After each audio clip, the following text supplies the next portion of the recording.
Hello everyone, apex education में आप सभी का स्वागत है। मार्केट में कल गैप अप ओपनिंग हो गया, गैप डाउन। दिन भर इंट्राडे बेसिस पे हमारा मार्केट कैसा रह सकता है, मार्केट में हमारे कौन सी लेटेस्ट अपडेट और न्यूज़ चल रही है जिसका पॉजिटिव या नेगेटिव इंपैक्ट आपको हमारे इंडियन मार्केट पे देखने को मिल सकता है, इन सभी टॉपिक्स के बारे में इस वीडियो में बताने वाला हूं मैं। सो वीडियो को स्किप किए बिना पूरा एंड तक आप सभी को देखना है एंड आप सभी से रिक्वेस्ट है कि जितना ज़्यादा हो सके वीडियो को लाइक और शेयर कर दीजिएगा। साथ ही में हमारा जो एफएनओ ट्रेडर कोर्स है मैं रिकमेंड करूंगा हर एक व्यूअर को ज्वाइन करने के लिए, क्योंकि इसमें बेसिक से लेके एडवांस तक मैंने सब कुछ सिखाया ही है। और साथ ही में लिक्विडिटी एनालिसिस और प्राइस एक्शन एनालिसिस, ये जो दो इंपॉर्टेंट टर्म्स है इन पे और भी ज्यादा फोकस किया है, क्योंकि यही वो दो फैक्टर है जो 90% ऑफ द टाइम मार्केट में आपको हेल्प करते हैं फिगर आउट करने में कि मार्केट ऊपर जाने वाला है या नीचे। एंड इसके साथ साथ आपको मेरा जो कमेंट्री प्लान भी फ्री मिलेगा, जिधर मैं बताता हूँ, अपने व्यूज शेयर करते रहता हूँ लाइव मार्केट में कि कब ऊपर जा सकता है, कब नीचे जा सकता है, अगले दिन गैप अप हो गया, गैप डाउन, तो इसकी भी हेल्प जो है मैं देते रहता हूँ।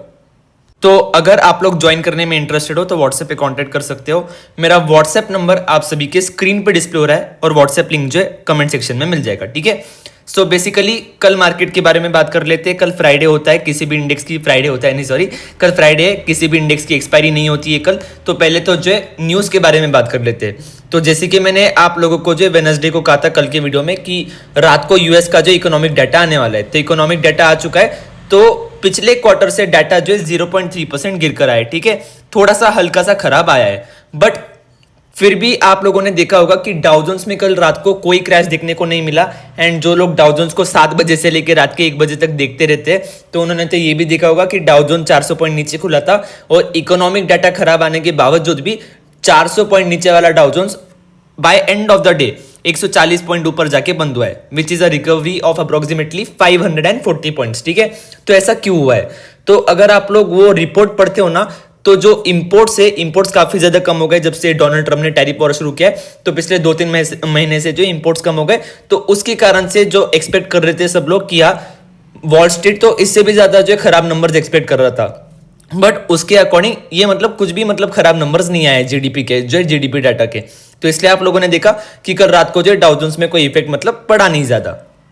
एंड बाकी अगर हम हमारे मार्केट की बात करें तो वही इंडिया और पाकिस्तान के जो वॉर की खबरें चल रही है। तो आई डोंट थिंक कि मतलब ये खबर हमारे इंडियन मार्केट्स को अफेक्ट करनी चाहिए, क्योंकि यार चलो अगर चाइना के साथ खबर चलती तो मतलब हमारे देश को डर रहता कि अरे हाँ यार, चाइना इतना बड़ा देश है, वॉर की बात कर रहा है तो बहुत बुरी तरह से नुकसान पहुंच सकता है। तुम यार, पाकिस्तान के साथ वॉर होने वाला है इंडिया का, ठीक है। वो पाकिस्तान को इंडिया जो मतलब एक मिनट में धूल जगा देगा। तो मतलब ये कोई टेंशन लेने वाली बात है ही नहीं। इसका इफेक्ट हमारी इकोनॉमी पे जो है रत्ती भर भी नहीं पड़ने वाला है। तो उसकी बात आप छोड़ ही दीजिए। बहुत से लोग क्या करते हैं लाइव मार्केट में, जैसे इंडिया और पाकिस्तान के वॉर की खबर आती है ना, तो अग्रेसिवली शॉर्ट कर देते हैं या अग्रेसिवली जो है मतलब सेल कर देते हैं। तो मैं कहूँगा कि ये सब मत कीजिए। पाकिस्तान इंडिया का जो है बाल भी बाका नहीं कर सकता है। अरे हमारे देश की जो टाटा कंपनी है उनका वैल्यूएशन पाकिस्तान की जीडीपी से ज्यादा है, ठीक है। मुंबई 361 बिलियन डॉलर्स की जो नेटवर्थ रखती है मुंबई, मतलब टोटल जीडीपी मुंबई की 361 बिलियन डॉलर्स की है एंड पाकिस्तान की जीडीपी 350 बिलियन डॉलर्स की है। तो आप लोग देख लो, इंडिया का बस एक शहर, ठीक है, महाराष्ट्र का एक बस शहर पूरे देश की जीडीपी से ज्यादा है, ठीक है, उसकी जो कीमत है। तो ये कुछ भी नहीं होने वाला है। इंडिया और पाकिस्तान वॉर का असर हमारे मार्केट्स पे बिल्कुल भी नहीं पड़ने वाला है। तो वो खबर को देखकर कभी भी शॉर्ट मत करो मार्केट को। मैं बस इतना ही कह सकता हूँ, ठीक है। हाँ, इंडिया चाइना से कोई खबर आती है कि इंडिया और चाइना का वॉर होने वाला है तो अलग बात है, बट और भगवान करे हो भी ना, बट इंडिया और पाकिस्तान के वॉर की खबर आती है ना तो पाकिस्तान ही हारने वाला है और बुरी तरह से हारने वाला है। एंड उसका असर इकोनॉमी पे नहीं पड़ने वाला है। भले ही उनके इकोनॉमी पे पड़ेगा, बट हमारी इकोनॉमी पे जो 0.0001% भी जो उसका असर नहीं पड़ने वाला है। सो अभी कल मार्केट की बात करूं मैं, तो ग्लोबल मार्केट में चाहे कोई भी एक्शन क्यों ना आ रहा हो, हमारा मार्केट उससे रिएक्ट नहीं कर रहा है। ग्लोबल मार्केट्स और इंडियन मार्केट्स डिकपल हो चुके, ठीक है। तो बीटीएससी ट्रेडर्स को मेरा यही एक पॉइंट ऑफ व्यू है कि 1-2 हफ्ते तक मुझे लगता है कि बीटीएससी ट्रेड्स आप ना ले, क्योंकि मार्केट में कोई भी लेटेस्ट खबर नहीं चल रही है। ग्लोबल मार्केट्स के साथ हमारा मार्केट डिकपल हो चुका है। तो आने वाले 1-2 हफ्ते तक मार्केट में लगातार आप लोगों को ओपनिंग बेसिस पे कोई भी एक्शन देखने को नहीं मिलेगा एंड लगातार मार्केट जो है फ्लैटिश ओपनिंग दे सकता है। तो कल ओपनिंग की अगर मैं बात करूं तो एक फ्लैटिश ओपनिंग आपको जो है मार्केट में देखने को मिलने वाली है, कोई बड़ा एक्शन देखने को नहीं मिलने वाला है। एंड फ्राइडे का दिन mostly low liquidity, high premium burning, volatility, manipulation से भरा हुआ रहता है। तो मैं यही कहूंगा कि अगर आप एक समझदार ऑप्शन बायर हो तो डायरेक्ट मंडे को मार्केट में आना, एंड बाकी लॉस करना है, एडिक्शन लग चुका है ट्रेडिंग का तो आपकी मर्जी है, आप कल ट्रेडिंग कर सकते हो, ठीक है। सो कल एक फ्लैटिश ओपनिंग के 90% चांसेस है और एक गैप डाउन ओपनिंग के 10% चांसेस जो मुझे दिखाई दे रहे हैं। गैप डाउन और गैप अप दोनों के 10% चांसेस है, एंड बाकी मोस्टली मेरे हिसाब से एक प्योर फ्लैटिश ओपनिंग ही होनी चाहिए, ठीक है। तो उस ओपनिंग के बाद करना क्या है, तो मैं आप लोगों को ऑलरेडी कह चुका हूं। अभी बहुत से लोग बोलेंगे कि सर आप एक ही कमेंट्री क्यों कर रहे हो हर वीडियो में। तो दोस्तों मार्केट भी तो उसी रेंज के बीच में चल रहा है ना, मार्केट कोई नए लेवल्स बता ही नहीं रहा है, तो मैं क्या कमेंट्री कर सकता हूं, और ना ही कोई नई खबर आ रही है हमारे मार्केट में। सो वही कमेंट्री रहेगी कि डाउन साइड में निफ्टी का इंपॉर्टेंट सपोर्ट है 24,280 का, एंड अप साइड में इंपॉर्टेंट रेजिस्टेंस है 24,390 से लेके 24,430 का, ठीक है। तो जब तक इस रेंज के बीच में है, ये रेंज ऑप्शन बायर्स के लिए काफी ज्यादा डेंजरस है। इस रेंज के बीच में high premium burning, extreme volatility, low liquidity रहेगी। तो जहां तक मेरा बोलना यही रहेगा कि अवॉइड करना, बट फिर भी अगर नहीं पैसे कमाना ही है, ट्रेड करना ही है, तो स्कैल्पर बन के ट्रेड कीजिएगा, छोटे छोटे प्रॉफिट्स बुक कीजिएगा, भले ही 10 ट्रेड क्यों ना लेने पड़े, बट इस रेंज के बीच में स्कैल्पर बन के जितना ज्यादा रहोगे तो उतना ज्यादा जो है आप सेफ रहोगे। सपोर्ट का ब्रेकडाउन मिलता है तो निफ्टी इंट्राडे बेसिस पे 24,050 तक गिरेगा, फिर इधर जाके जो है मतलब एक अच्छी पुट साइड की अपॉर्चुनिटी है, पुट साइड में पैसा कमाने की अपॉर्चुनिटी मिल सकती है अगर ये लेवल टूटता है तो।